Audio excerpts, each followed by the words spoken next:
Kate, ano ka ba? Kanina ka pa nakamasid sa akin. Naaabala ako sa ginagawa ko. May sasabihin ka ba? Kuya, ano kasi, pwede ba kitang ayain? Saan naman? Gusto sana kitang ayain na mag-outing tayong dalawa. Sobra akong napagod sa pag-aaral kaya gusto ko sanang lumabas ngayong bakasyon. Ang boring naman dito sa bahay eh. Walang ibang magawa. Kate, alam mo naman hindi ba? Ang dami kong ginagawa. Halos araw-araw dumadalo ko sa mga seminar at meeting.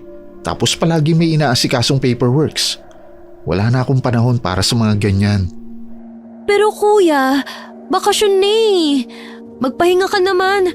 Nung may pasok nga masyado ka ng subsub sa pagtatrabaho. Hanggang ngayon ba naman? Halos hindi ka na nagpapahinga. Kaya sana ito na yung pagkakataon para ma-enjoy mo naman ang buhay mo. Minsan lang naman to sa isang taon. Alam mo Kate, ganito kasi talaga ang teacher. Kahit bakasyon, maraming ginagawa. Saka malapit ang tumaas ang rank ko. Naghahanda na ako para dun. Pero kuya, wala ka namang sinasahod sa lahat ng yan eh. Kate, kailangan ko pa rin gawin to. Lalo na ngayon magka-college ka na. Kailangan ko maghabol para sa promotion. Para tumaas ang sahod ko. Para din naman sa yung ginagawa ko eh. Hindi mo ba naiisip yun? Kuya, hindi naman kabawasan kung magpapahinga ka kahit ilang araw lang, hindi ba? Tsaka, miss na kita. Ang tagal din natin na hindi nagbonding, kuya. Kate, ano ba? Amoy pawis ako. Hindi pa ako naliligo.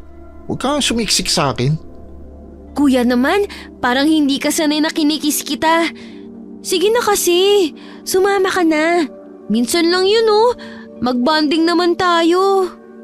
Kate, wala ka bang mga kaibigan na pwede mong makasama? Ayaw naman nilang sumama eh. Tsaka ikaw ang gusto kong makasama. Kate, hindi talaga pwede. Kung gusto mong lumabas at mamasyal, ikaw na lang mag-isa. Bibigyan na lang kita ng pera. Kuya naman eh. Ikaw kasi mismo yung gusto ko. Tsaka may ipon naman ako eh. Hindi mo ako kailangan bigyan ng pera. Tsaka hahayaan mo talaga akong mag-isa lang? Ang kulit-kulit mo. Paulit-ulit ko nang sinasabi na hindi ako pwede. Hindi ka ba marunong makaintindi? Okay, fine. Ako na lang mag-isa ang aalis. Hindi na kita kukulitin. Pagkasabi noon ay padabog na lumabas si Kate sa kwarto ni Andrew. Si Andrew naman ay nagpakawala na lamang ng isang malalim na buntong hininga. Wala na ang kanilang mga magulang, kaya silang dalawang magkapatid na lamang ang magkasama. Bilang panganay, siya ang tumutustos sa lahat ng pangangailangan nila, lalo na ang gastusin sa pag-aaral ni Kate. Wala silang ibang aasahan, kaya siya ang nagpapakasubsob sa pagtatrabaho. Kinabukasan, habang siya ay nagkakape, nakita niya si Kate na bitbit na ang kanyang maleta at paalis na ng bahay. Nakayuko ang ulo nito at hindi lumilingon sa kanya habang naglalakad. Ganyan ba ang tamang asal? Hindi ka magpapaalam sa kasama mo sa bahay? Hindi ganyan ang itinuro ko sa'yo. Kuya, alis na ako. May pamasahe ka ba at perang gagastusin? Meron naman po ako dito. Yung mga naipon sa baon ko. Huwag mo na po yung alalahanin. May mga kasama ka ba? May sasakyan ba yung kasama mo? Yung isa ko pong kaibigan, baka sumama siya. Kapag hindi, edi pipilitin ko na lang para hindi ako nag-iisa. Gaano ka ba kasi katagal dun sa pupuntahan mo? Siguro mga 3 araw lang po, bahala na. Ito ang susi ng kotse ko. Gamitin mo muna yan. Basta hanggang 1 linggo lang kasi gagamitin ko din. Ingatan mo yan Siguraduhin mo na hindi magkakaroon ng gasgas. Opo kuya, aalis na ako Salamat. Teka, hindi ka pa nagsasabi sa akin kung saan ka pupunta. Basta sa isang resort lang yun. Maghahanap pa ako ng resort na pupuntahan. Sige, basta mag-iingat ka Mag-chat ka sa akin kapag may nahanap ka na. Para alam ko kung nasaan ka. Hindi na tumugon pa si Kate sa sinabi ni Andrew. Napailing na lamang ang huli sa inasal ng kapatid. Hinayaan na lamang niya ito na umalis. dahil mukhang nagtatampo ito sa kanya. Baka lalo silang mag-away kung kukomprontahin niya. 2 linggo na ang lumipas at hindi pa rin bumabalik si Kate. Sobrang nag-aalala na si Andrew dahil ilang text at missed call na ang nagawa niya rito, pero hindi ito sumasagot. Naisipan niyang tawagan ang kaibigan niyang si Jomar para sana magpasama rito dahil hahanapin na niya ang kapatid. Oh, Tol, napatawag ka. Ano sa atin? Tol, busy ka ba ngayon? Hindi naman masyado. Naghahanap pa ako ng mapapasyalan eh. Ang boring kasi dito sa bahay. At teka, huwag mong sabihin na aayain mo ako mamasyal. Magugulat na ba ako kasi finally, ang workaholic na si Andrew mag-aayang mamasyal? Hindi sa ganon, Tol. Ang totoo kasi niyan, 2 linggo nang hindi umuwi si Kate mula sa pagbabakasyon niya. Hindi naman sumasagot sa mga text at tawag ko. Kaya nag-aalala na ako. Uy, baka napasarap lang. Alam mo naman ang mga kabataan ngayon, talagang mahilig sa pagsasaya. Lalo na't napagod sa pag-aaral. May kasama ba siya? Subukan mo kayang kontakin ang mga kasama niya. Baka kasi sa sobrang pagsasaya niya, hindi niya na naisip na magbukas ang cellphone. Yun nga ang problema eh. Nung tinatanong ko siya bago umalis, hindi siya sigurado kung may makakasama ba siya doon sa pupuntahan niya. Yan ang mahirap, Tol. Bakit ba kasi pinayagan mo? O kaya dapat sinamahan mo na? Gusto kasi niyan lumabas eh. Ang dami ko naman trabaho. Tol, wala ka naman palang masyadong gagawin. Baka naman pwedeng samahan mo ako sa paghahanap sa kanya. Wala kasi akong gagamiting kotse dahil dinala niya. Hindi na talaga ako mapakali dito eh. Tol, alam mo ba kung saan pumunta yung kapatid mo? Mahirap yung maghahanap tayo, tapos hindi natin alam kung saan siya pupuntahan. Hindi nga eh. Kontakin ko na lang ang mga kaibigan niya, tapos tatanungin ko. Kasi baka alam nila kung nasaan si Kate. Sige, Tol. Basta, tawagan mo na ako kapag aalis na tayo. Isa-isang tinawagan ni Andrew ang mga kaibigan ni Kate. Pero isa lamang ang sumagot sa mga ito. Sinabi niya na sa Capiz daw pumunta ang dalaga at inaaya pa nga siya. Wala daw itong kasama dahil ayaw sumama ng iba nilang kaibigan. Natatakot kasi ang mga ito sa lugar na pupuntahan. Balita raw kasi doon ang pagkakaroon ng mga aswang na kumakain ng mga tao.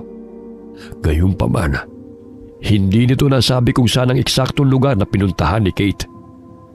Pero determinado pa din si Andrew na mahanap ang kapatid. Pinapunta na niya si Jomar sa bahay para sunduin siya dahil kotse nito ang gagamitin sa kanilang pag-alis. Ano? Sa Capiz nagpunta ang kapatid mo? Ano namang pupuntahan niya ron? Saka sabi ng mga tao, marami daw aswang dun. Ito kasing kapatid ko, mahilig talaga siya sa mga kakaibang lugar. Nung nakaraan nga inaya niya akong pumunta sa isang nakakatakot na simbahan. Hindi bali na. Gawa-gawa lang naman siguro ng mga tao yon. Sana mahanap natin kagad ang kapatid mo. Iyon nga Hindi na ako mapalagay sa sobrang pag-aalala tapos nalaman ko na mag-isa lang pala siya. O siya, sige na.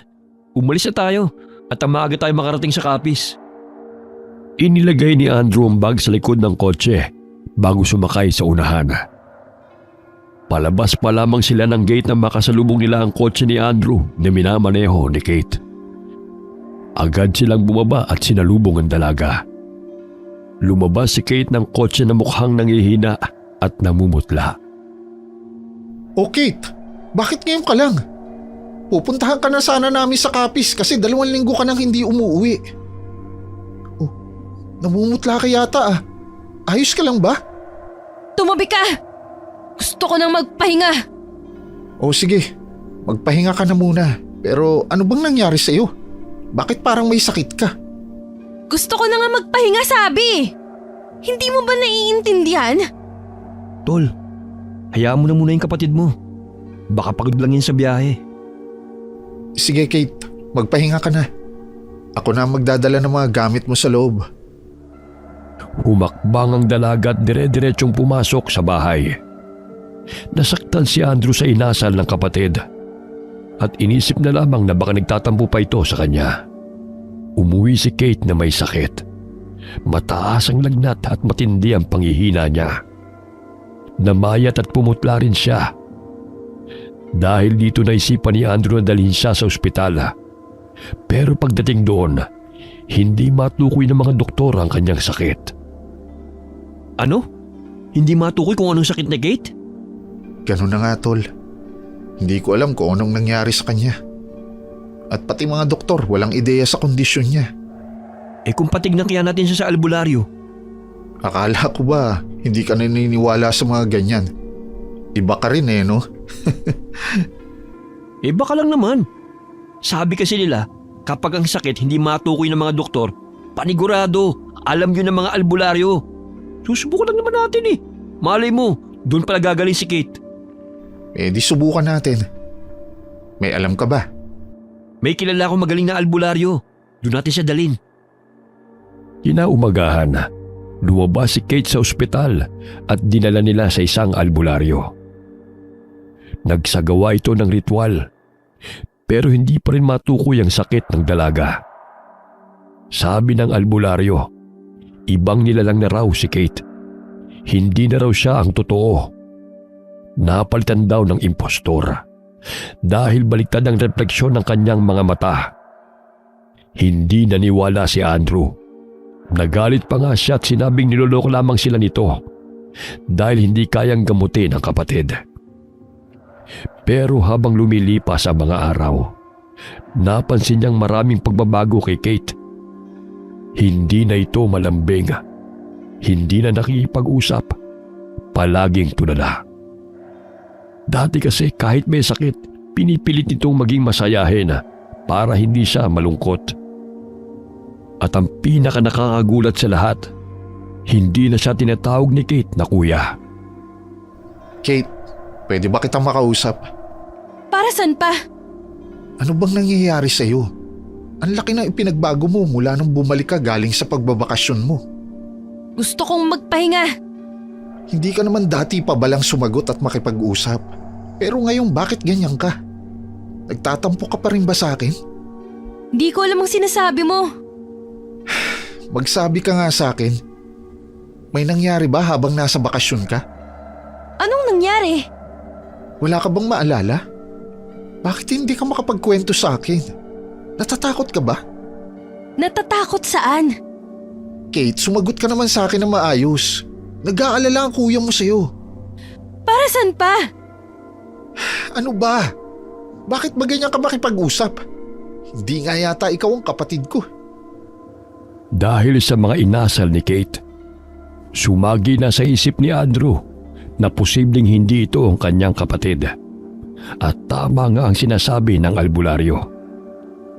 Tinawagan niya si Jomar at sinabihin nito na pupunta sila sa Capiz. Agad naman itong dumating sa kanilang bahay. Anong gagawin mo sa impostor ni Kate? Isasama ba natin sa Capiz? Iwan na lang natin sa bahay. Natutulog naman siya ngayon, kaya hindi niya alam na umalis ako. Nilako lahat ng pinto at bintana para hindi siya makalabas. Hindi natin alam kung anong klaseng nilalang yan eh. Baka mamaya makapanggulo pa siya sa mga kapitbahay. Naniniwala ka na sa sinabi ng albularyo, no? Napapansin ko kasi na may iba talaga kay Kate eh. Parang hindi nga siyang kapatid ko. Ang daming nagbago sa kanya. Si Kate kahit nagtatampo sa akin yun, sinisikap niya pa rin maging malambing. Alam mo ba kung saan hahanapin yung original na Kate? Sa totoo lang, hindi ko talaga alam ang eksaktong lugar na kinaroroonan niya. Pero nabanggit niya na gusto niyang pumunta sa resort. Hanapin na lang natin siya sa mga resort sa Capiz. Posible ba yun? Mahanap natin siya kahit hindi natin alam ang eksaktong resort na pinuntahan niya? Ayaw mo ba? Eh syempre gusto. Maganda nga yung ganito eh. Para may adventure. Eh sana lang mahanap natin kagad ang kapatid mo. Sa dami ng mga taong pumupunta sa mga resort. Hindi ako titigil hanggat hindi ko nahahanap ang kapatid ko. Baka lalong mawala siya sa akin kapag hindi ko to ginawa. O siya sige. Basta sasamahan kita. Salamat tol ha. Wala yun. Maliit na bagay. Sige na. Bumiyahin na tayo. Baka maipit pa tayo mamaya sa traffic. Gabi na nang umalis ang magkaibigan. Kaya inabot sila ng madaling araw sa biyahe papunta sa Capiz. Nakarating sila sa isang liblib na kalsada na maraming puno at napakadilim ng daan. Nakakatakot ang paligid nito at walang mga kabahayan na lalong nagpadagdag sa nakakakilabot itong itsura. Isama pa na masyadong malamig ang hangin dito.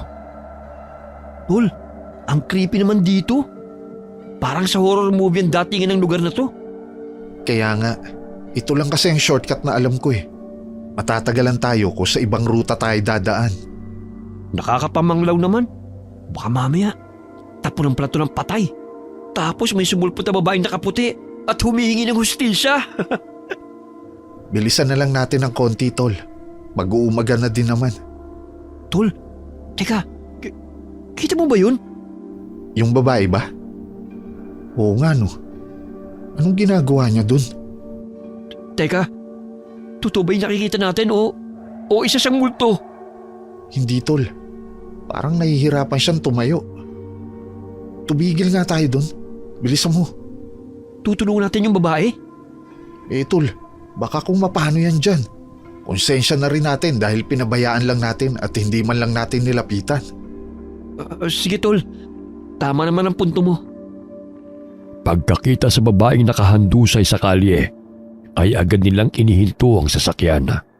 Bumaba sila at pinuntahan ito. Bumungad sa kanila ang 40 anyos na si Erica. Nakahawak ito sa dibdib at hinahapo. Pinipilit itong tumayo, pero nahihirapan ang katawan nito. Okay lang po ba kayo? Nahihirapan akong huminga. Dadaling po namin kayo sa ospital. Baka kung mapapano kayo dito. Mahirap na at wala kayong kasama. Opo nga, marami pa namang masasamang loob sa mga ganitong lugar. Ay, hindi na kailangan. Diyan lang naman ang sa amin eh. Malapit lang. Gagamutin ko na lang ang sarili ko pagka uwi ko. Salamat sa pag-aalala mga iho. Ganun po ba? Kung gusto nyo po ihatid na namin kayo. Ituro nyo lang po sa amin kung saan ang bahay ninyo. Talaga? Ayos lang ba sa inyo?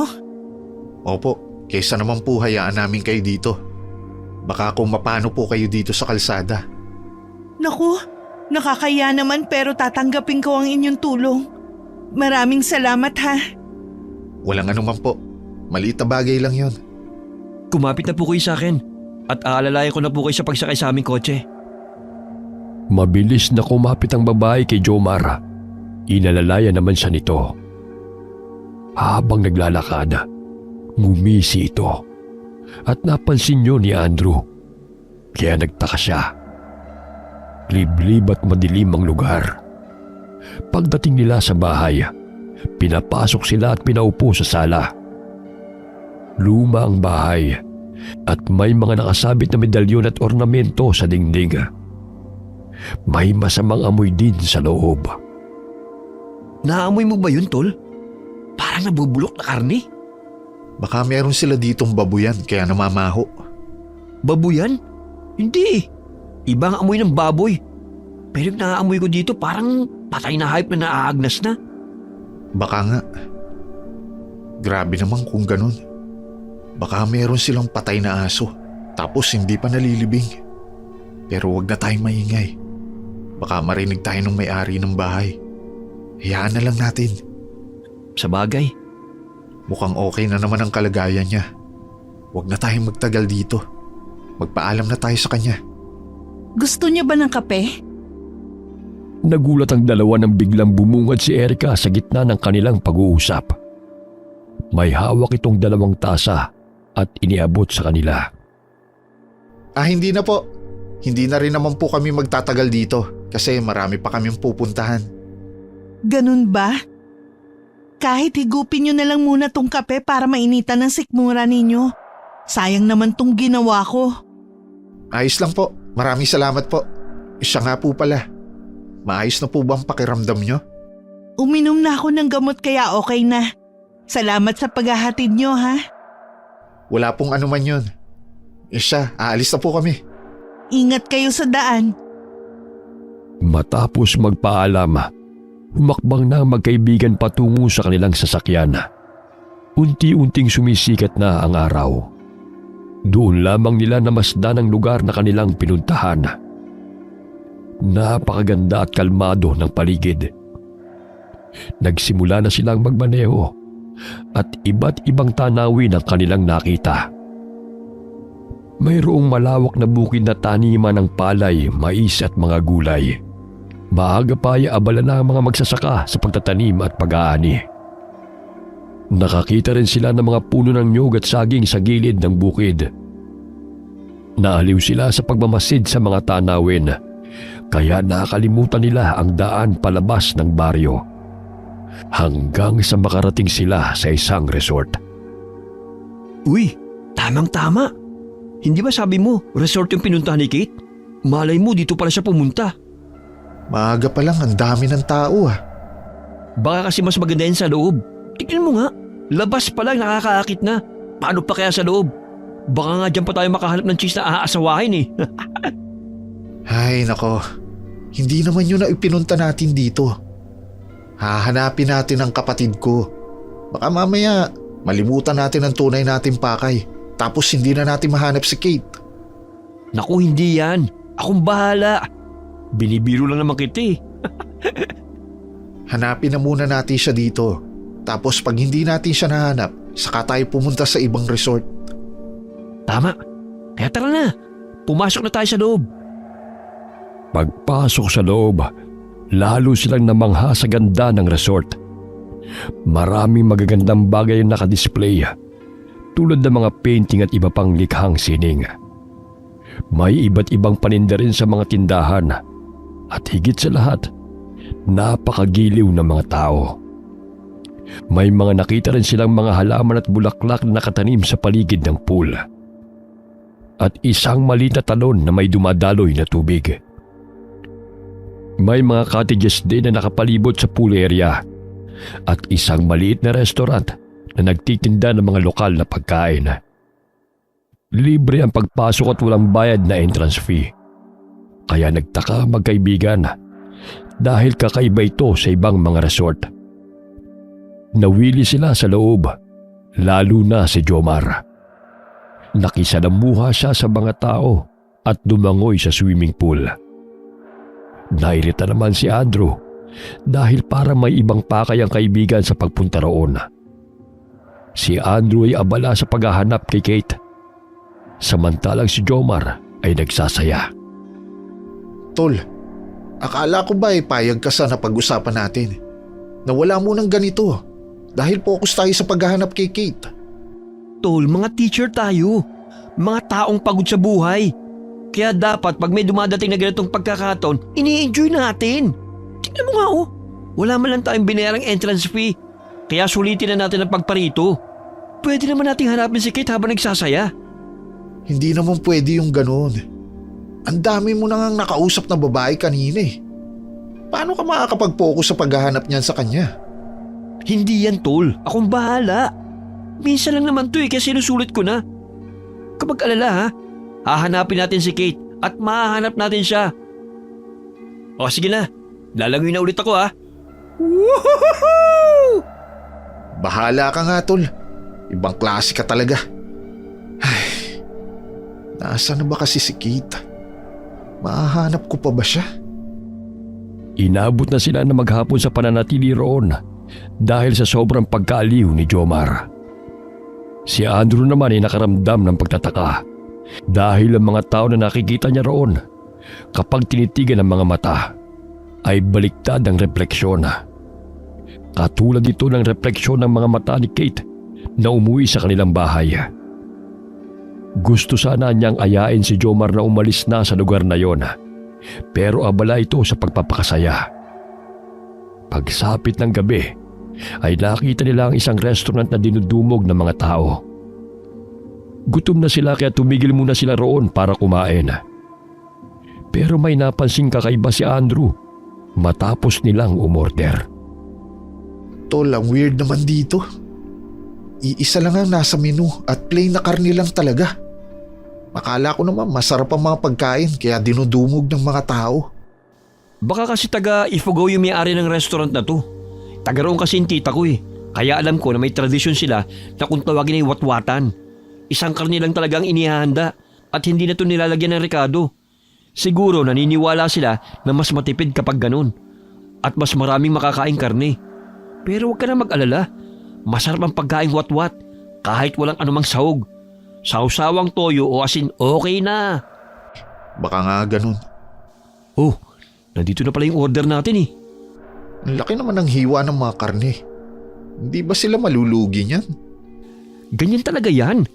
Kaya nga sa mga ganitong kainan, masusulit mo talaga ang pagkain mo at mabubusog ka pa. Ang mabuti pa, kumain ka na lang. Kapag natikman mo to, baka makalimutan mo ang pangalan mo. Ayoko. Parang hindi magandang nakukutubang ko sa lugar na to eh. Baka mamaya may kung anong sahog ang pagkain nila. Saka wala man lang sausawan kahit ano. Sus, natatakot ka lang ma-high blood eh. Basta ako kakain ako. Ikaw, bahala ka na. Nagpakawala na lamang ng isang malalim na buntong hininga si Andrew habang pinagmamasdan si Jomar na mukhang sarap na sarap sa kinakain niya. Siya naman ay nagmasid sa mga taong naroon. Kahit sinong makita niya ay talagang baliktad ang refleksyon ng mga mata at tila ba patuloy niyang naaamoy kahit saan siya makarating ang isang masangsang na amoy. Samantala, matapos kumain ni Jomar, ay napasubsob na ito sa lamesa dahil sa sobrang kaantukan. Pilit naman itong ginigising ni Andrew dahil balak niya nang ayain itong umuwi dahil hindi na maganda ang kutob niya. Maya-maya'y may lumapit sa kanila na isang babae at agad itong nakilala ni Andrew dahil ito ay si Erica na tinulungan nila nung gabi. Nandito pa pala kayo sa resort? Hindi ba kayo makauwi? Hindi po eh. Napadpad po kasi kami dito. Tapos medyo nawili din itong kasama ko kaya inaabot kami ng gabi. Sa bagay, maganda naman talaga dito eh. At mababait ang mga tao. Masusulit niyo talaga ang pagparito. Siya nga pala, mukhang tulog na yung kasama mo ah. Nasobrahan po yata ng busog. Ang dami po kasi niyang kinain. Naku, ang mabuti pa ikukuha ko na siya ng kwarto at na makatulog na ng maayos. Dito din pala ako nagtatrabaho, kaya ako na ang bahalang mag-assist sa inyo. Hindi na po kailangan. Pauwi na din po kasi kami. Gabi na, magpalipas muna kayo ng gabi bago umuwi. Paniguradong mga pagod na rin kayo kasi nag-enjoy kayo maghapon dito. Pasensya na po pero kailangan na po kasi naming umalis. May importanteng gagawin pa po kasi kami. Bukas na tayo umalis. Gusto ko munang matulog. Hindi ako makakapag-drive sa sobrang antok. Tol, kung inaantok ka, ako na magdadrive. Hindi naman ganito yung pinunta natin dito eh. Baka nakakalimutan mo nga hanapin pa natin si Kate. Basta bukas na. Gusto ko munang matulog sa malambot na kama. Tol, hindi nga pwede. Ayoko magpalipas ng gabi dito. Kundi lang talaga kita kaibigan, iiwanan kita dito eh. Hayaan mo na kasi siya. Gusto nang magpahinga ng kaibigan mo eh. Kaya wag mo nang pilitin. Baka kasi hindi siya makatulog ng maayos sa biyahe. Kaya gusto niya matulog muna rito. 10 ba yung kwarto na pwede niyan tuluyan? Sumama na kayo sa akin. Ako nang bahala sa inyo. Ituturo ko sa inyo ang magandang kwarto na sakto para sa inyong dalawa. Kahit labag sa loob ni Andrew, pumayag na rin siya sa gusto ni Jomar. Sinamahan sila ni Erica sa isang kwarto para doon sila matulog. Naramdaman niya ang panganib sa lugar na yun at para silang nagsusugal ng buhay. Lalo na't habang naglalakad sila, napansin niya ang mga taong nakangisit nakatingin sa kanila na tila may masamang balak dahil sa kakaibang ekspresyon ng kanilang mga mukha. Isang kwarto na may 2 kama ang kanilang tinuluyan at pagdating doon ay agad na nahiga si Jomar dahil sa antok. Ate, may tanong lang po sana ako. Ano yun? Sige lang, magtanong ka lang. Sasagutin ko hanggat kaya ko. Nagtataka lang ako. Bakit po walang entrance fee sa resort na to? Ang totoo niyan kasi, espesyal kayo rito. Kaya wala kayong babayaran. Ganyan kasi kapag mga dayo. Para naman makilala ng mga tao ang lugar namin. Ano pong ibig niyong sabihin sa espesyal? Kasi mga bisita kayo, hindi ba? Ang nagbabayad lang dito, yung mga residente sa aming baryo. Tapos para sa inyo, libre na ang lahat. Dahil isang karangalan para sa amin na makarating kayo sa lugar namin. Ganun po ba? Mabuti at hindi nalulugi ang resort. Oh, sige na. Magpahinga kayo ng mabuti sa kwartong to. Maiwan ko na kayo ha. Kapag may kailangan kayo, huwag kayong mahihiyang magsabi sa akin. Pagkatapos makapagpaalam ni Eric ay umalis na ito. Si Andrew naman ay wala ng ibang ginawa kundi ang magpalinga-linga sa paligid dahil inoobserbahan niya ang mga gamit na naroon. Habang si Jomar naman ay sobrang lalim na ang pagkakatulog sa higaan. Ilang sandali pa, may kumatok sa pinto. At nang buksan ito ni Andrew, ay bumungad ang isang staff na may dalang 2 baso na may pulang inumin. Tinanong niya kung anong prutas ito at sinabi nito na katas daw ng strawberry at dragon fruit. Nag-alinlangan pa ang huli na tanggapin ito, pero bilang pagrespeto ay kinuha na rin niya. Tinignan niyang mabuti ang inumin at inamoy. Hindi yun amoy prutas. May malansa itong amoy na parang hinahalukay ang kanyang sikmura. Sa tingin niya ay may halo itong dugo dahil amoy kalawang at masyadong masangsanga. Lalo na siyang kinutuban ng hindi maganda dahil doon. Gusto na niyang makalis sila sa lugar na yon dahil sa mga napapansin niyang kakaiba. Pinilit niyang gisingin si Jomar na malalim na ang pagkakatulog sa pamamagitan ng pagyugyug sa balikat nito. Ano ba, Andrew? Ang sarap ng tulog ko eh. Hindi maganda ang kutob ko sa lugar na to. Umalis na tayo dito. Pwede bang bukas na lang? Nagpapahinga yung tao eh. Hindi ko na mapigil ang antok ko.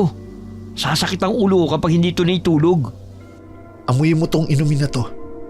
Sabi ng staff na nagdala dito, gawa daw yan sa katas ng prutas. Pero parang hindi naman. Ano ba to? Bakit ang lansa? Dugo ba yan? Yun nga ang sinasabi ko sa iyo eh. May kakaiba sa lugar na to dahil masyadong weird ang mga tao. Umalis na tayo dito hanggat maaga pa. Saan tayo dadaan? Mukhang walang lulusutan dito eh. Akong bahala. Gagawa ko ng paraan. Saradong-sarado ang kwartong kanilang tinutuluyan. Iisang pinto lamang ang daanan. Sinuri ni Andrew ang silid. Naghahanap ng ibang lagusan. Nakita niya ang sirang bintana sa banyo. Hinila niya si Jomar at nagmamadali silang lumabas. Mabuti na lamang at nasa likod ng resort ang kwarto, kaya hindi sila nahuli. Hinanap nila ang kanilang sasakyan at pareho silang nagpasalamat nang makita ito. Pinaandar nila ang kotse, pero parang hindi sila makaalis. Kahit saan sila dumaan, bumabalik sila sa resort. Naubos ang gasolina dahil sa kakabalik-balik nila. Itinigil nila ang sasakyan para magsali ng gasolina. Tol, ano ba? Naubusan na tayo ng gas kakabalik-balik. Bakit ba kasi kahit saan tayo dumaan, dito pa rin tayo bumabagsak? Hindi ko nga maintindihan eh. Ang weirdo na talaga. Hindi talaga maganda ang pakiramdam ko sa lugar na to. Hindi mo matanda kung saan tayo dumaan kanina? Ano kaya kung balikan natin yung bahay ng babae para matukoy natin ang daan palabas dito? Yun nga ang una kong dinaanan. Pero dito pa rin lumabas. Nasubukan ko na rin ang lahat ng posibleng maging daan palabas. Pero para bang pinaglalaruan tayo. At kahit anong mangyari, hindi tayo makaalis sa pwestong to. Ay, buti na lang may baon akong gas para masiguro may panglaman kung sakali maubusan tayo ng karga. Lagyan na lang natin ng gas. Tapos subukan ulit natin kapag may karga na. Sige, iidlip muna ako dito habang naglalagay ka ng gas. Hindi ko na talaga mapigil ang antok ko eh. Sumang-ayon naman si Andrew kay Jomar at nagmadali na siyang lumabas para maglagay ng gas sa tangke ng kotse. nang sisimulan na ni Andrew ang paglalagay ng gasolina. Bigla siyang nakarinig ng malalim na paghinga. Kasunod nito ay malalakas na yabag papalapit sa kanya. Lumingon siya at nakita niya ang isang nilalang na may itim na balat, mahabang itim na buhok at mapupulang mga mata. Mabilis siyang bumalik sa loob ng sasakyan dahil sa matinding takot. Nagising naman ang natutulog na si Jomar dahil sa biglaang paggalaw ni Andrew. Oh, ano yun?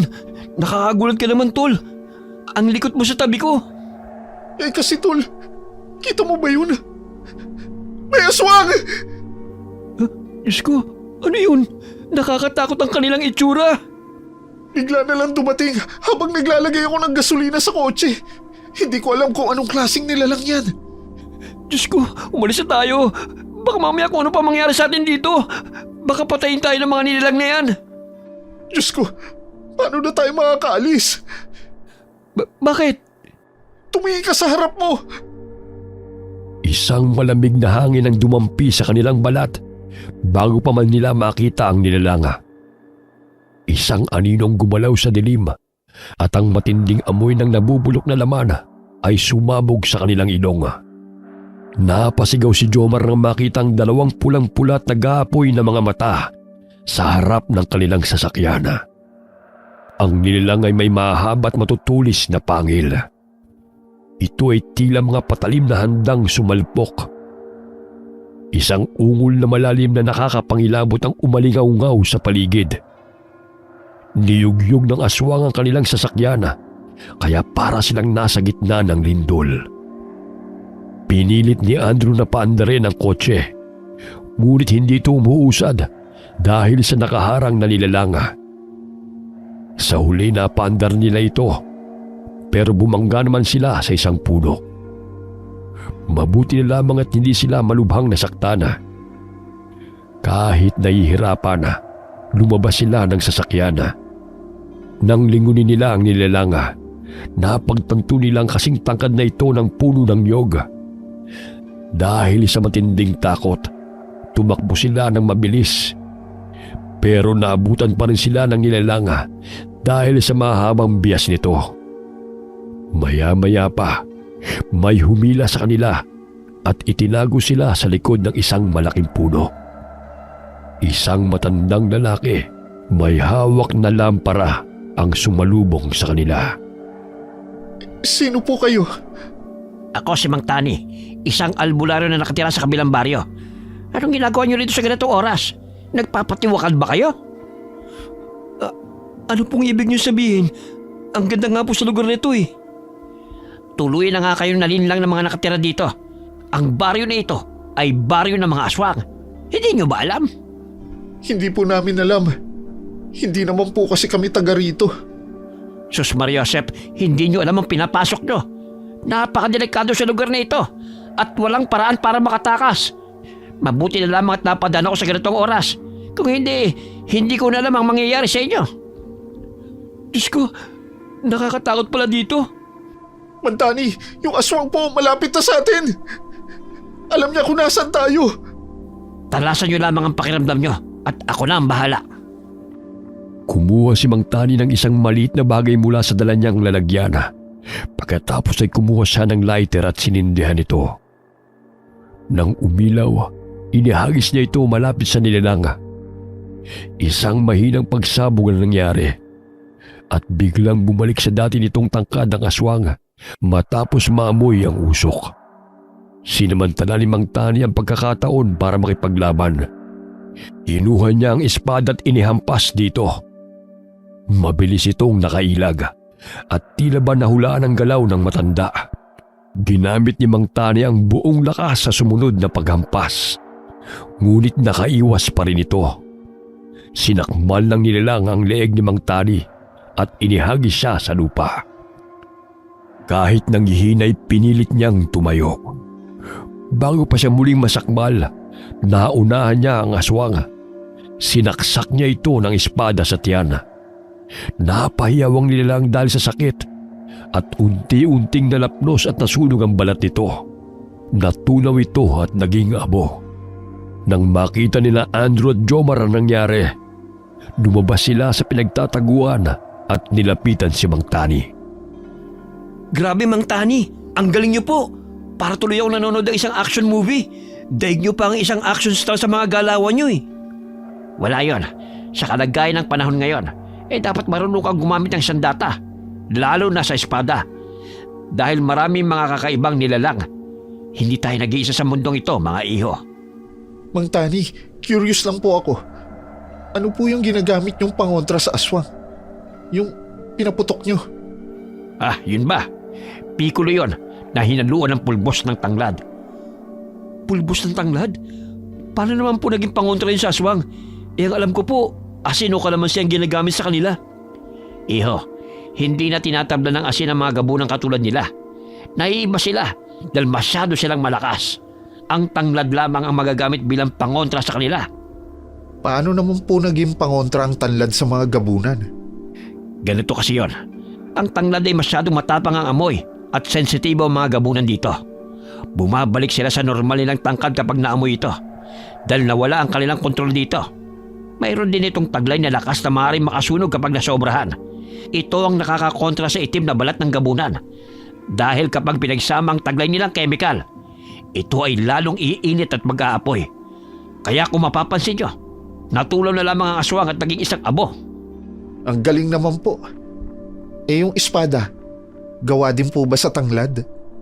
Pangkaraniwang espada lang naman ito. Pero habang hinahasa ko, ay nilalagyan ko ito ng katas ng tanglad bilang panghugas. Grabe, hindi ako makapaniwala na pwede pala mga ganung bagay. Akala ko sa mga palabas lang nangyayaring ganito eh. Marami pa akong ipapaliwanag sa inyo. Pero umalis na tayo rito dahil baka mamaya ay maabutan pa tayo ng ibang gabunan. May sasakyan ba kayong dala? Nasira po ang sasakyan namin dahil bumangga sa puno. Nako, mahirap yan. Paano kayo makakaalis dito? Ang mabuti pa, sumama na muna kayo sa akin sa maliit kong bahay at nang makapagpahinga na muna kayo. Sumang-ayon naman ang magkaibigan sa sinabi ni Mang Tani. Nagsindi pa ito ng isang pikulo bago sila umalis at itinapon sa kanilang likuran. Ito ay upang hindi sila masundan ng mga gabunan. Nagsimula na silang humakbang palayo sa lugar na yun at dumiretso sila sa bahay ni Mang Tani. Mukhang sanay na sanay ang matanda sa baryong yun dahil alam nito ang tamang daan palabas. Pagdating sa bahay ng matanda, agad sila nitong ipinaghanda na maiinom at pinaupo muna sa upuan.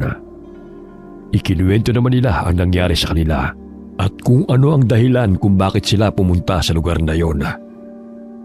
Modus yun ng mga aswang sa mga gusto nilang biktimahin. Tuwing gabi hanggang madaling araw, nag-aabang sila sa kalsada. Yung madilim na kalye ang nadaanan nyo. Maghahanap sila ng target. Mapili din sila kagaya nating mga tao. Kapag ayaw nila sa katawan ng isang tao, ay hinahayaan nila itong makalagpas. Kapag nakita na nila ang kanilang gustong biktimahin, may babaeng lalabas at magkukunwaring nangangailangan ng tulong. Magpapasama ang babae ito sa kanilang bahay at doon na magsisimula ang lahat. Ganun nga po ang ginawa sa amin. Ibig sabihin, lahat ng yun ay pain lamang sa amin para mahuli kami. Ganun na nga. Kasama na roon ang resort at magagandang tanawin. Ang lahat ng yun ay parte ng kanilang panlilinlang. Pagkatapos kapag nasa resort na ang kanilang biktima, may makikita itong isang restaurant na naghahain ng mga putahe ng karne na walang rekado. Ano pong mangyayari kapag kinain yung karne?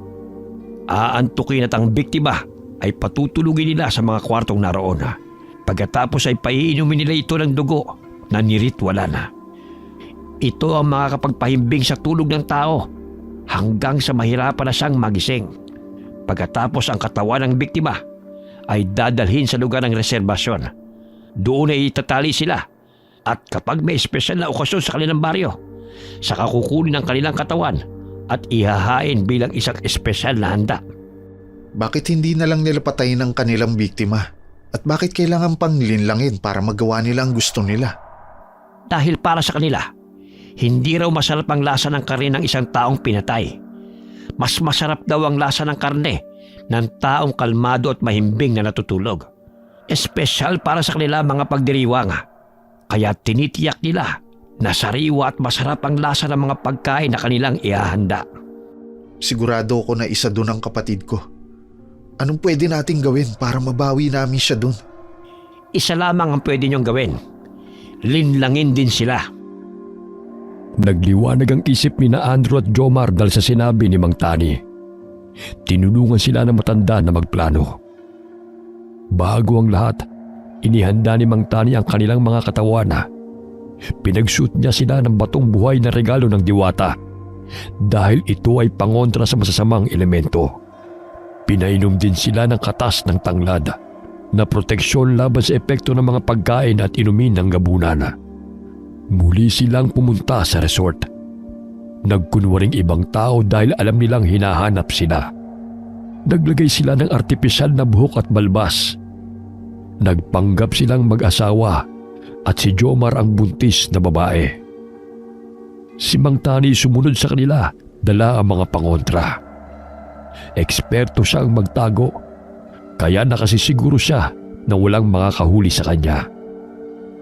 Nakisalamuha sila sa mga tao, kumain sa restaurant at nagkunwaring inaantok bago nilapitan ni Erica. Kayo mga bisita sa resort namin, hindi ba? Kumusta naman ang karanasan nyo dito? Masaya ba? Sobrang saya at masasarap pa ang mga pagkain. Inaantok na nga kami ng asawa kong buntis. Oo nga eh. Ang sarap kasi nitong karne. Gustong gusto siya ng baby sa tiyan ko. Natutuwa akong malaman yan. Kung inaantok na kayo, ikukuha ko na kayo ng kwartong matutulugan ninyo para makapagpahinga na din kayo. Kasi paniguradong napagod kayo rito. Sige, mabuti yan. Maraming salamat, miss. Walang anuman yun. Sige na, samahan ko na kayo. Ay, teka. Pamilyar kayo sa akin ah. Nakapunta na ba kayo rito nung isang araw? Ha? Hindi pa. Ngayon pa lang kami pumunta dito. Sigurado kayo? Baka hindi kami yun. Sa dami kasi ng taong pumupunta dito sa resort, normal na sa inyo ang malito. Ay nako, antok na talaga ako. Samahan mo na lang kami doon sa kwarto sinasabi mo. Gusto ko na talaga matulog. Sige, samahan ko na kayo. Sinamahan sila ni Erica sa parehong silid na pinagdalhan sa kanila noon. Napansin ni Andrew na mukhang nakakalata ng babae sa kanila. Kaya sinenyasan niya si Jomar na mag-ingat dahil baka mahuli sila nito. Nang maiwan na sila ni Erica sa kwarto, ay saka sila nakahinga ng maluwag dahil naalis na nila ang mga nakalagay sa kanilang mga katawan. Ay salamat, makakahinga na rin sa wakas. Ang hirap pala maging babae. Ang bigat itong mga nakalagay sa dibdib at tiyan ko. Muntik na tayo kanina. Mabuti na lang at nalusutan natin. Hoy, mamaya nyo natanggalin ang mga nakalagay sa katawan nyo kasi baka biglang may pumasok. Mabubuko pa kayo sa ginagawa nyo eh. Mahirap na at paniguradong sira ang plano. Mantani, Ako nga, bakit gulat na gulat kayong dalawa? saan kayo dumaan? Oo nga, huwag nyo sabihin na may kakayahan kayong maging invisible dahil sa tanglad. Hindi. Alam nyo, yung sirang bintana sa banyo, ako talagang sumira doon para makapag-espiya ako at nang malaman ko kung anong ginagawa nila dito. Kaso minsan mutik na ako mahuli. Kaya hindi natuloy at hindi ako nakagawa ng hakbang para magsunog ng daon ng tanglad dito. Sa awa ng Diyos marami na din ang impormasyong aking nalaman. Dahil isang taon na akong pabalik-balik dito. Ibang klase pala kayo, Mang Tani. Daig nyo pa yung mga action stars sa TV. May parating na staff. Ibalik na natin yung mga nakalagay sa katawan natin. Mangtani, magtago ka na. Dali-daling kumilos ang tatlo pagkarinig ng katok sa pinto. Ibinalik ni Jomar ang nakalagay sa kanyang dibdib at tiyana, habang si Andrew naman ay ibinalik ang balbas sa kanyang uso. Si Mang Tani ay maingat na nagtago sa ilalim ng mesa. Agad na pinagbuksan ni Andrew ang kumakatok at gaya ng inaasahan, may dala itong 2 baso na pulang inumin. Si Erica ang may dala noon at tumingin ito sa magkaibigan na parang nanunubok. Ayos lang ba kayo rito? Oo naman, ayos na ayos lang. Ang ganda nga ng kwarto dito. Sobrang komportable kami ng asawa ko. Ano yung dala mo? Pampasexy ba yan? Ay oo, maganda to sa katawan. Dinalan ko kayo nito para maging maayos ang inyong tulog. Ganun ba? Sige, iinumin na namin yan. Sige, maganda yung inumin bago matulog. Nakutuban ng dalawa na naghihintay si Erica na inumin nila ang juice. Pinilit nila itong inumin kahit nakakasuka ang lasa. Nang maubos nila ito, ay saka umalis ang babae. Walang naramdamang antok ang magkaibigan dahil sa ininom nilang tanglad. Nagkunwari naman silang tulog at hinintay ang pagdating ng mga staff na kukuha sa kanila sa kwartong yon. Hanggang sa may pumasok sa pinto at nilagyan ng gapos ang kanilang kamay at paa. Pagkatapos ay isinilid sila sa sako. Nagpaubaya lamang ang dalawa sa gagawin ng mga ito. Handa sila sa mga pwedeng mangyari. Habang karga ng mga staff ang mga lalaki, si Mang Tani naman ay maingat at palihim na sumusunod sa kanila. Ilang sandali pa'y ibinagsak na sila ng mga ito sa lupa. Muntik pa silang mapahiyaw dahil sa sakit ng pagkakabagsak. Pero pinigilan nila ang kanilang sarili dahil baka marinig ng mga ito ang kanilang boses. Maya-maya pa ay tinanggal na sila sa sako. Saka itinayo at iginapos ang katawan sa poste. Nang mahigpit na ang pagkakatali sa kanila, ay naramdaman nila na nagsialisan na ang mga staff. Inilabas naman nila ang maliit na blade na nakatago sa kanilang damit. Saka inalis ang tali simula sa kamay hanggang sa paa. Wow! Grabe! Para lang tayong gulay na tinapos sa lupa. Ang sakit ng buo kong katawan. Ang mahalaga, nakarating na tayo dito. Sigurado akong nandito ang kapatid ko. Napakalamig naman dito. May aircon ba dito? Baliw, nasa kuweba tayo. Marami kasing yelo kaya malamig. Oo nga no. Kasi kung hindi sila maglalagay ng yelo, mabubulok agad yung mga bangkay na nilalagay nila dito. Ang slow mo naman. Hindi mo naisip yun? Sorry na, lutang lang. Iilang bangkay lang naman ang nandito eh. Madali nating mahahanap si Kate. Ang mabuti pa, simulan na natin ang paghahanap. Teka, nasa si Mang Tani? Baka naiwan natin. Nandito ako. Akala nyo siguro mahuli ako, no? Nakakagulat naman kayo, Mang Tani, kung saan lagusa kayo dumadaan. Siyempre ako pa. Mabilis ang utak ko pagdali sa mga iba't ibang lagusan. Alam na alam ko kung saan ang tamang dadaanan. Ayos na ang lahat ngayon dahil nandito na si Mang Tani. Gawin na natin ang sunod nating agenda. Nagtulungan ng tatlo sa paghahanap kay Kate. Iisang katawan lamang ang natagpuan nila roon at wala na itong pulso. Ayon kay Mang Tani, makikita sa kondisyon ng katawan nito na hindi na kinaya ng resistensya ang ilang linggong pananatili roon nang walang kinakain at iniinom. Nalungkot na kaagad ang magkaibigan dahil naisip nila na baka ganun na din ang nangyari kay Kate. Pero hindi sila sumuko. Nagpatuloy pa rin sila sa paghahanap sa dalaga. Hanggang sa makita ni Andrew ang isang babae sa pinakadulong bahagi ng kuweba. Nakita ko na! Nandito si Kate. Alam ko siya ang kapatid ko. Sa wakas, nakita rin natin siya. Mang Tani, sobrang pamumutla niya at halos wala ng kulay ang katawan niya. Tingnan mo nga po kung may pulso siya.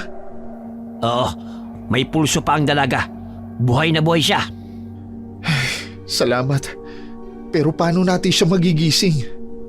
Paiinumin natin ang langis na gawa sa tanglad para mawala ang epekto ng pulang inumin sa katawan niya. Magigising na po ba siya kapag nainom niya yon? Oo, magigising na siya. Magtiwala ka lang. Kinuha ni Mang Tani ang maliit na bote na may lamang langis, saka ibinuka ang bibig ni Kate. Pinatakan niya ang bibig nito hanggang sa maubos ang laman ng bote. Pagkatapos ay inalog-alog niya ang ulo nito para malunok ang langis.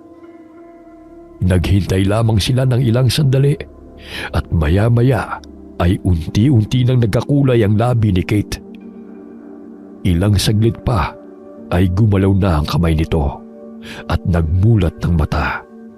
Sa sobrang tuwa ni Andrew, niyakap niya kagad ng mahigpit ang kanyang kapatid. Diyos ko, Kate. Nandito ka lang pala. Akala ko hindi na kita makikita. Miss na miss ka na ng kuya mo, bunso. Sobra akong nag-alala sa'yo. Kuya, anong ginagawa ko dito? Bakit tayo nandito? Kate, dinala ka dito ng mga aswang. Mga aswang? Mga aswang yung mga tao sa resort? Oo, ganun na nga. Nabiktima ka ng mga aswang, Kate. Pero paano kayo nakarating dito? Paano niyo nalaman na nandito ako? Iha, mahabang kwento at mahabang paliwanag pa. Oo nga, bunso. Ang mahalaga ay nakita ka na namin at makakaalis ka na sa lugar na to. Saka ko na lang ikukwento sa iyo ang lahat. Ngayon, ang kailangan nating gawin ay makatakas sa lugar na to ng ligtas. Sige kuya, nagtitiwala ako sa'yo. Talasan yung pakiramdam nyo. Mukhang nakahalata ang mga bantay dahil may nadidinig ako mga yabag papalapit sa atin. Oo nga, kailangan na nating magtago.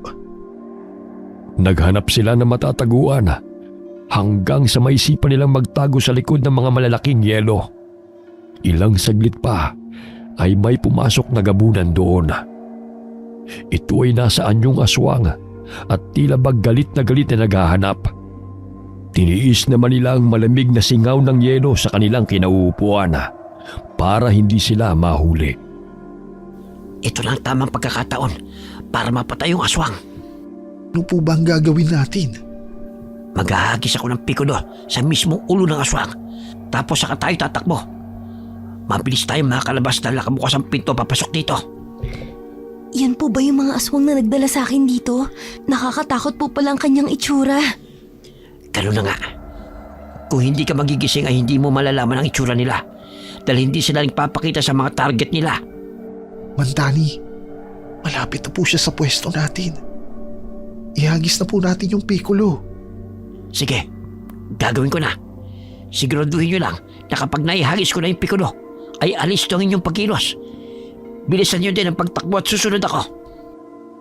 Gaya ng sinabi ni Mang Tani, agad niyang hinagisan ng pikulo ang aswang at sumakto yun sa ulo. Sumabog ang bungo nito at nagkaroon naman sila ng pagkakataon na makaalis. Nang malapit na sila sa lagusan, ay napansin nila na napakarami pa ng mga gabunan ang nagbabantay roon. Nagtago muna sila sa isang malaking kumpol ng puno at hindi malaman kung paano makakalusot sa mga ito. Naloko na. Paano tayo makakaligpas sa kanila? Ang dami nila. Mandani, anong gagawin natin? Ipapain ko ang sarili ko sa kanila. Ano? Hindi maaari. Hindi ka namin pwedeng hayaan na gawin yan. Sa Mang Tani, kayo nagligtas sa amin at tumulong para mahanap si Kate. Tapos kayong mamamatay. Hindi pwede mangyaring ganun. Kapag hindi ko ginawa yon, hindi tayo makakalabas dito. Ano po bang gagawin niyo? Magtiwala lang kayo sa akin. Ako munang maunang lumabas, tapos sumunod kayo.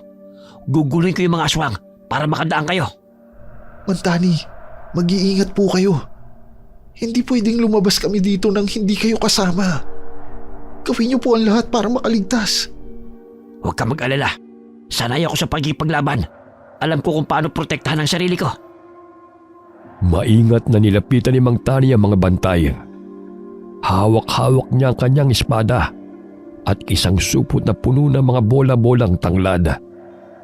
Naghagis siya ng 5 piraso ng mga ito at nagkagulo ang mga aswang dahil ang balat na matamaan ito ay nalapnos at nagdulot ng sakit sa kanila.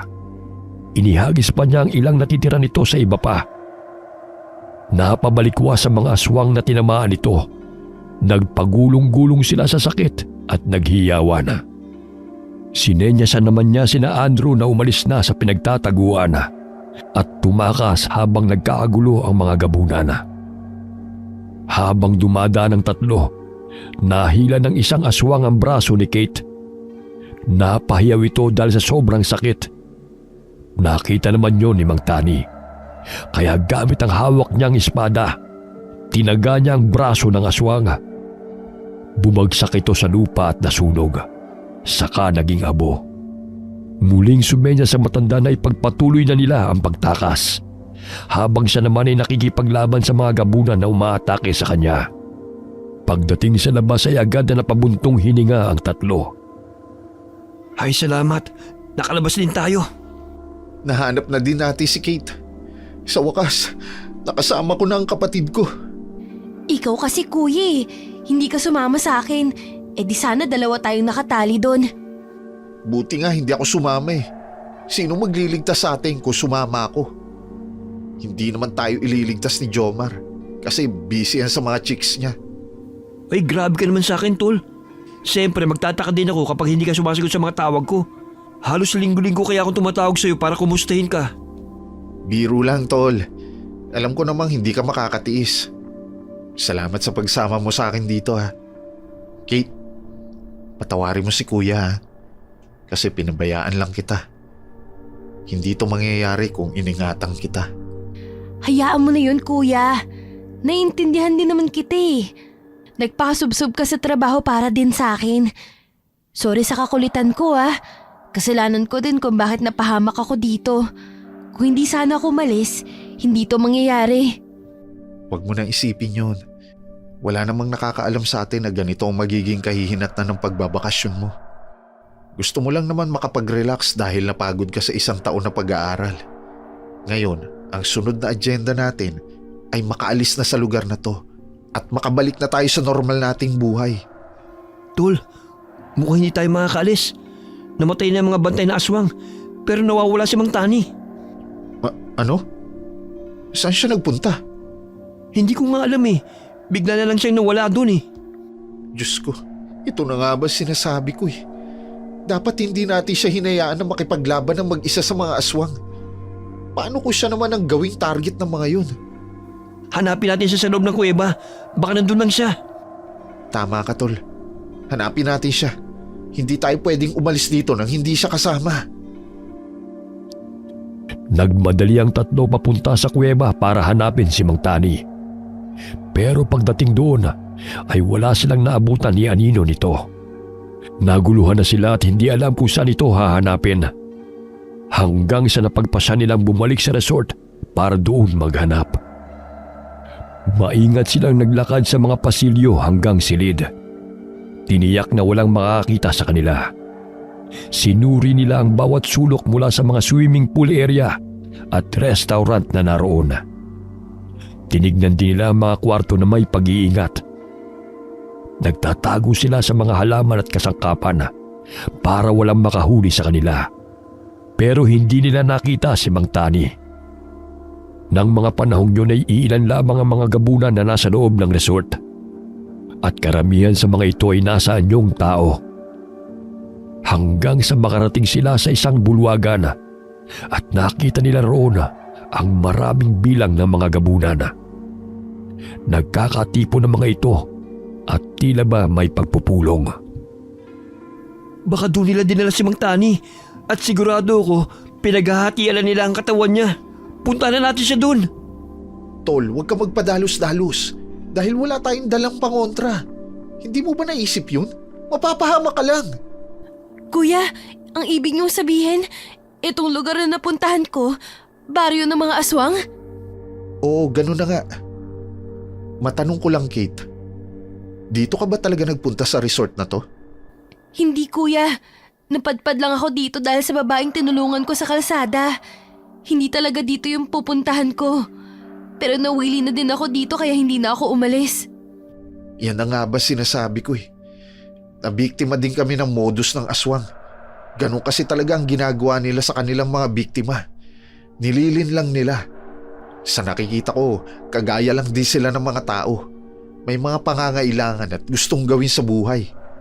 Pero tayo mga taong binibiktima nila para sa mga gusto nila. Pero ganun din naman tayong mga tao, hindi ba? Pumapatay tayo ng mga hayop para gawing pagkain. Sus, pati ba naman dito? Madadala mo pa ang pagkaguro mo? Ang mabuti pa, ipagpatuloy na natin ang pagharap kay Mang Tani. Akmang hahakbang na ang tatlo nang may marinig silang papalapit na yabaga. Paglingon nila, isang gabunan ang nakita nilang papalapit sa kanilang kinaroroonan. Dahil sa gulat, nasagi nilang isang yero at lumikha ito ng ingay. Napalingon ng mga gabunan na nasa bulwagan at agad silang tumakbo. Madilim at masukal ang daan, kaya't nasasagi ng dawag at siit ang kanilang mga mukha. Nadapa si Kate dahil sa isang tuhod. Nasugatan ang tuhod niya at nahirapan siyang tumayo. Aray! Kuya, tulungan mo ako! Kumapit ka sa akin, Kate. Aalalayan na kita para makatayo ka. Nahihirapan ako maglakad, kuya. Pasensya ka na kung hindi ko kayang bilisan ng paghakbang. Okay lang yan, Kate. Naiintindihan kita. Basta kumapit ka na mahigpit sa akin para makausad ka. Tol, malapit na yung mga aswang sa atin. Bilisan na natin. Kate, kakargahin na kita sa likod ko para mas maging mabilis tayo. Opo, kuya. Sige po. Mabilis na kinarga ni Andrew si Kate sa kanyang likuran. Kumapit naman ng mahigpit ang dalaga. Akala nila'y mas madali, pero mas nahirapan sila dahil pababa ang daan. Nadula silang tatlo at bumulusok pababa. Pagbagsak nila, isang galit na gabunan ang sumalubong sa kanila. Wala silang dalang pangontra, kaya hindi alam ng tatlo ang gagawin.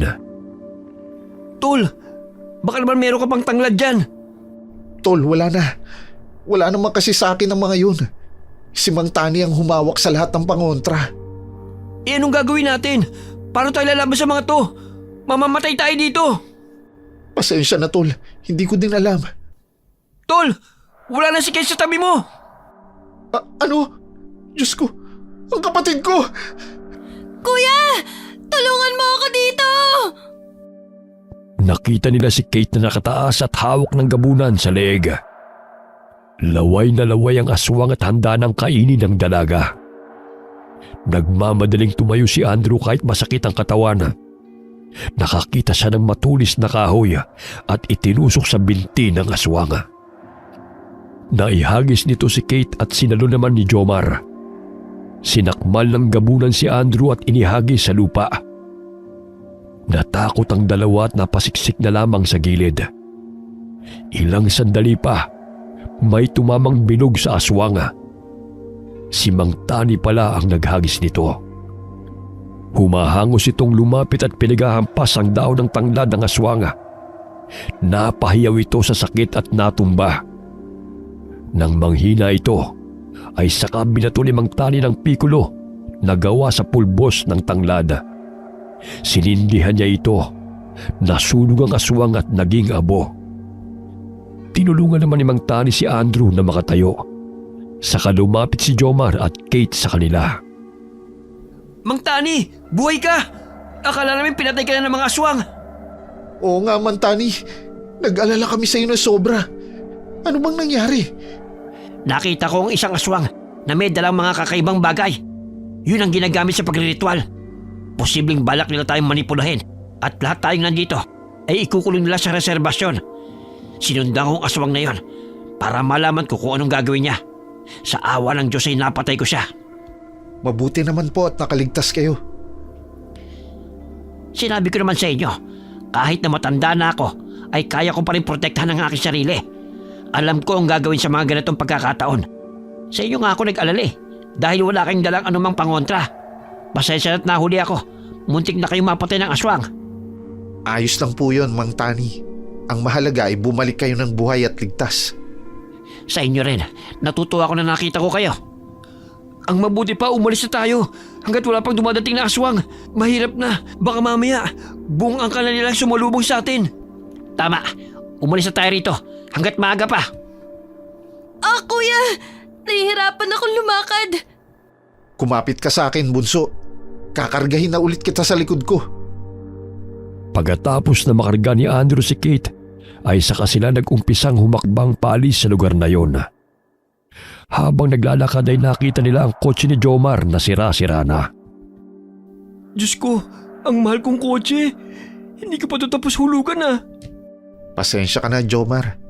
Nasira tuloy ang kotse mo dahil sa pagsama sa akin dito. Wala kayong kasalanan ni Kate dito. Nasira ang kotse ko dahil sa gabunan at wala kayong kinalaman doon. Huwag kang mag-alala. Kapag nakauwi na tayo at nakaalis na sa lugar na to, tutulungan na kitang bayaran ng natitira pang balanse ng kotse na yan. At tutulungan din kitang makabili ng bago. Ay sus, hindi mo na kailangan gawin yun, tol. Marami ka rin pinagkakagastusan. Huwag kang mag-alala. Magagawa natin yan ng paraan. Talaga ba? Baka mamaya, maputol na ang leg mo dahil sa palagi ka nakayuko pagkatapos ng klase. Konti na lang talaga, magiging principal ka na. Mga kuya, huwag po tayo makampante. Tingnan niyo po ang itsura ni Mang Tani. Baka may nararamdaman siyang kakaiba. Oo nga, tol. Sa 2 araw na nakasama natin siya, ngayon ko lang siya nakita nakapikit habang bumubulong. Hindi kaya nag-oorasyon siya? Ritual para hindi tayo mapuntahan ng mga aswang? Baliw, hindi yun sa ganun. Baka may nararamdaman siyang kakaiba. Mantani, ano pong nangyayari? Bakit nagkaganyan kayo? 100. 100 ang bilang ng mga gabunan. Talasan niyo mabuti ang pakiramdam niyo. Nararamdaman ko mga yapak nila papalapit sa atin. At sa aking tansya ay napakarami nila. Kung ganun, umalis na tayo rito hanggat maaga pa para hindi nila tayo maabutan. Mukhang hindi natin sila kakayaning labanan. Hindi tayo makakaalis dahil hinaharangan nila ang bawat daan para hindi tayo makatakas. Kahit saan tayo dumaan ay wala tayong kawala sa kanila. Kung ganun, anong gagawin natin, Mantani? Ang tanging paraan na naiisip ko ay bumalik tayo sa resort. Hindi po ba mas delikado yun? Ang gagawin natin ay titipunin natin sila doon. Ang mga gabunan na humarang sa daan ay magsisibalikan din sa resort at magkakaroon tayo ng pagkakataon para makatakas. Kahit saang tingnan, napakadelikado talaga ng iniisip nyo. Ang kailangan nyo ay magtiwala sa akin na magagawa natin ang paraan ang makaalis sa lugar na ito. Akong bahala sa inyo. Sumang-ayon ang lahat sa huling sinabi ni Mang Tani. Pagbalik nila sa resort, gaya ng inaasahan, sinalubong sila ng maraming aswang na humarang sa kanilang daanan. Binigyan sila ng matanda ng pangontra, mga pikulo na kanilang iahagi sa mga aswang. Si Mang Tani naman ay nakikipaglaban gamit ang baril na may pulburang gawa sa dahon ng tanglad. Marami silang napatay, ngunit tila hindi maubos-ubos sa mga gabunan. Halos maubos na ang kanilang mga pangontra at ang natitira na lamang ay ang maraming bungkos ng dahon ng tanglad na nakalagay sa iba't ibang bahagi ng katawan ni Mang Tani at sa dala nitong baga. Wala na silang nagawa kundi ang maghanap ng matataguan habang nagwawala ang mga gabunan sa paghahanap sa kanila. Paubos na yung pangontra namin, Mantani. Paubos na rin ang bala ng baril ko. Anong gagawin natin? Kapag nahuli nila tayo dito, wala na tayong laban sa kanila. Hindi rin tayo makakatakas dahil bawat parte ng resort may mga gabunan. Mahirap pa namang sumugod ng walang dalang pangontra. Hindi ba, Mang Tani, ang sabi mo, palagi tayong makakaisip ng paraan? Anong gagawin natin ngayon? Ang naiisip ko lang ay sunugin ang lugar na ito gamit ang tanglad. Paano natin gagawin yun, Mang Tani? Ubus na ang gas ng mga lighter na binigay mo sa amin. May dala kayong kotse, hindi ba? Paniguradong may gasolina yon. Ang isa sa inyo, pumunta sa kotse para kumuha ng gasolina. Pagkatapos, saka natin aapuyan ang lugar na ito gamit ang tanglad, natitirang gas at lighter na nasa akin. Sino pupunta? Ako na lang po. Kuya, sasamahan kita. Mas delikado kung magkasama tayo dahil nahihirapan kang lumakad. Huwag ka mag-alala. Babalik ako dito ng ligtas. Pangako yang bunso. Iho, mag-iingat ka ha? Oo nga, tol. Huwag kayong mag-alala. Iingatan ko sarili ko. Dalhin mo tong baril. Kakaunti na lamang natitirang bala niyan. Gamitin mo na kung kinakailangan. Opo, Mang Tani. Kinuha ni Andrew ang iniabot na baril ni Mang Tani at nagmadaling umalis. Nag-ingat siyang mabuti para walang gabunan na makakita sa kanya. Pagdating sa kotse, Agad niyang hinanap ang isang bote ng gasolina. Pagkakuha nito, bumalik siya kina Mang Tani. Nakita niya sina Kate at Jomar na nakikipaglaban sa mga gabunan gamit ang mga dahon ng tanglad. Si Mang Tani naman ay tinitipo ng mga ito sa sahig. Iniabot ni Andrew kay Mang Tani ang gasolina. Malaki ang bote at maraming laman, kaya't sasapat na yon para masunog ang lugar. Sinimulan ni Mang Tani ang pagbubuhos ng gasolina at saka sinindihan ito. Nang lumaki na ang apoy, lumabas sila sa pangunahing pasukan ng resort. Sinaraduhan nila ito at nag-iwan ng mga dahon ng tanglad sa tabi. Habang nasa labas, pinanonood nila ang unti-unting pagkasunog ng resort. Natitiyak nilang lahat ng gabunan doon ay naging abo na. Ito na ang katapusan ng lahat ng kanilang lahi. Hindi mangyayari ang lahat ng to kung hindi dahil kay Mang Tani. Mang Tani, salamat po sa pagtulong sa amin. Walang anuman yon. Isang kaligayahan para sa akin ang magligtas ng buhay ng tao. Pero meron akong isang pakiusap sa inyo. Ano po yun, Mang Tani? Kung pwede sana, huwag na kayong babalik sa lugar na ito. At ikaw, Andrew, magbigay ka na ng oras sa kapatid mo. Maswerte ka ngayon dahil nakita mo pa siya ng buhay. Pero sa mga susunod na pagkakataon na hindi mo siya naingatan, hindi natin alam kung anong mangyayari sa kanya. Tatandaan ko po yan, Mang Tani. Hindi ko nahahayaang mapahamak muli ang kapatid ko.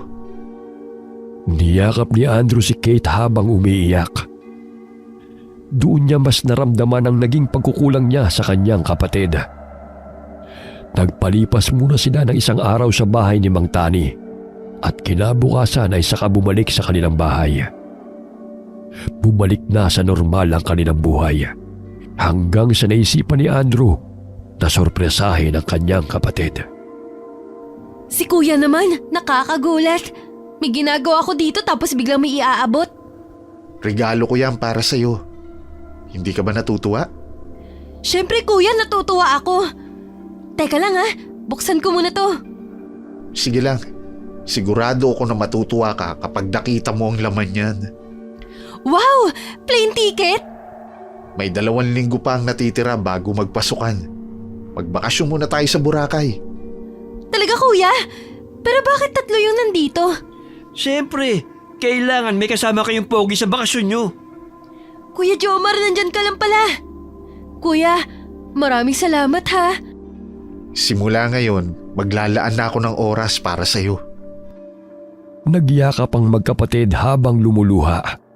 Ang pangyayari na naganap sa resort ng mga aswanga ang nagpatibay sa samahan ng magkapatid. Dahil napagtanto ni Andrew ang kanyang pagkukulang kay Kate, natuto siyang balanse ng kanyang personal na buhay at trabaho.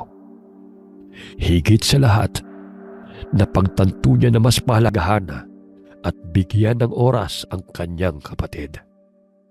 Wakas.